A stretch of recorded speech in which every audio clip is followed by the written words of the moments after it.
Hello friends, I Dr. Shweta Mishra, Assistant Professor, Department of Commerce and Management, Biyani Group of Colleges, welcomes you all on behalf of GuruKPO.com.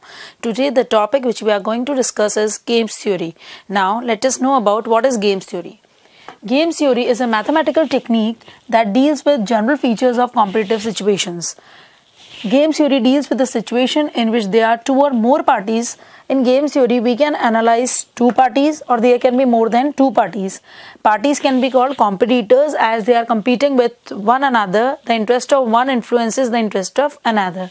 With conflicting interest, each of whose action influence the action of one player definitely influences the action of another player, but do not completely determine the outcome of certain event.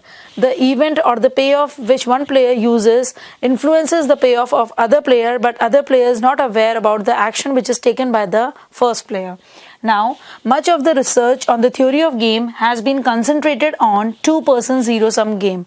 It is called two-person zero-sum game because the gain of one player results in loss to another player. Suppose there are two players A and B.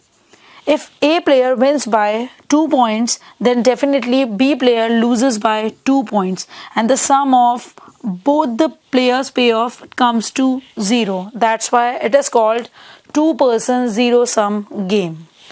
After understanding the game theory, now let us have a look at the payoff matrix. Now this is a payoff matrix.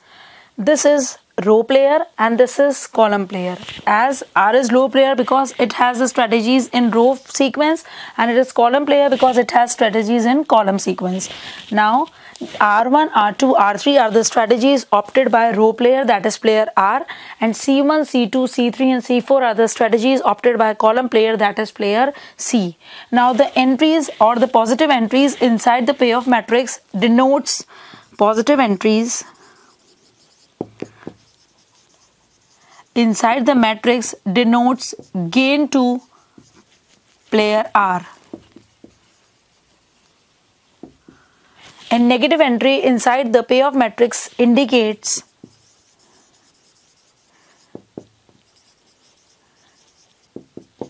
loss to player R.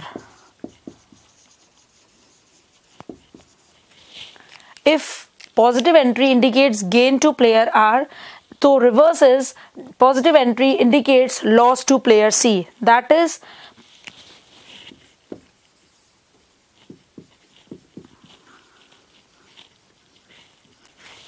and if negative entries indicate loss to player R, as such it is gain to player C.